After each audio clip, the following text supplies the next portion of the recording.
श्री स्वामी समर्थ. मराठीचे 12 महिने हे चंद्राचे पृथ्वीभोवती होत असलेले भ्रमण लक्षात घेऊन त्याप्रमाणे ठरवले जातात.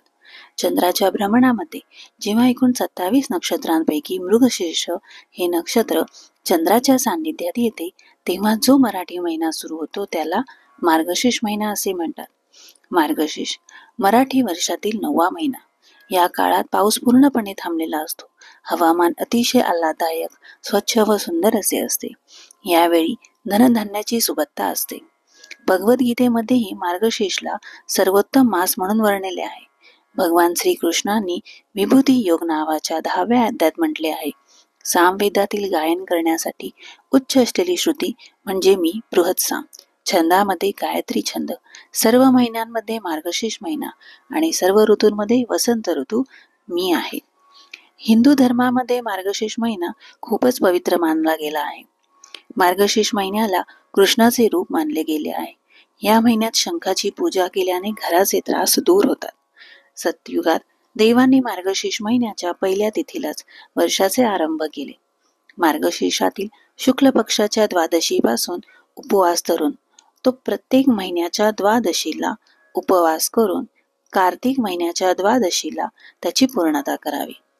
प्रत्येक महिन्यातील शुक्ल पक्षाच्या द्वादशीला भगवान विष्णूचे केशवपासून दामोदर पर्यंतच्या 12 नावापैकी एक नाव घेऊन त्याची पूजा करावी.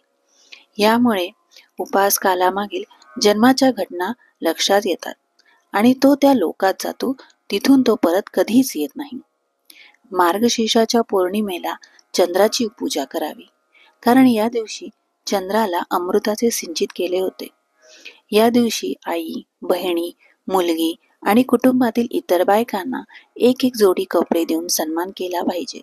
मार्गशीर्षाच्या पौर्णिमेलाच दत्त जयंती साजरी केली जाते. मार्गशीर्ष महिन्यात विष्णू सहस्रनाम, भगवद्गीता आणि गजेंद्र मोक्षाचे पठण करावे.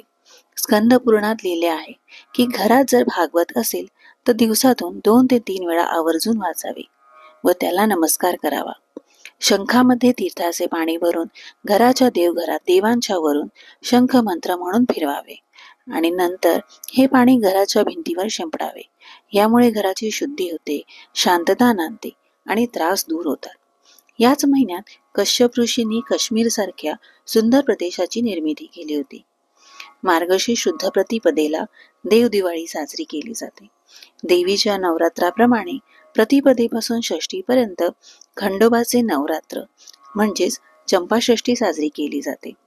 या काळात मल्हारी महात्म्य, मार्तंड विजय ग्रंथ याचे पारायण केले जाते.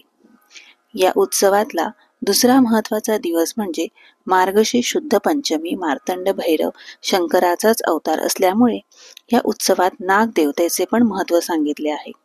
पंचमीच्या दिवशी नागराजांची चंदनी ग्रंथाने प्रतिमा काढून त्याच्या पुढे नाग दिवे तयार करून ओवाळले जाते आणि त्याचा नैवेद्य दाखवला जातो.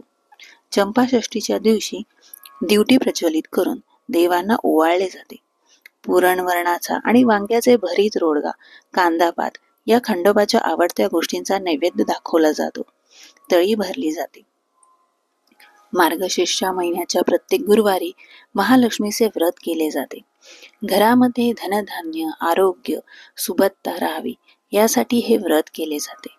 मार्गशीर्ष शुद्ध एकादशीला मोक्षदा एकादशी असे म्हणतात. या एकादशीचे व्रत केल्यावर मोक्ष मिळतो असे म्हणतात.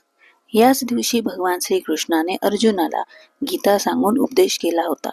म्हणून या एकादशीला गीता जयंती पण साजरी केली जाते.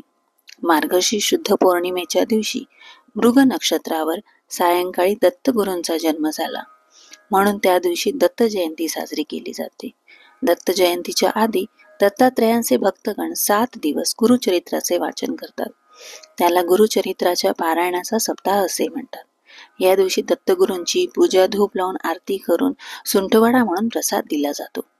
एकूणच मार्गशीर्ष या मराठी महिन्यातली उत्तम हवा, सुरू झालेली लग्नसराई, खंडोबाचे नवरात्र, देव दिवाळी, महालक्ष्मीचे व्रत, गीता जयंतीचा उत्सव, श्री गुरु दत्ताचा जन्म सोहळा आणि भोगीच्या दिवसापर्यंत चालणारा धुंधुरमास या सर्वांमुळे हा महिना पूर्ण वर्षातील एकमेव द्वितीय आहे. श्री स्वामी समर्थ.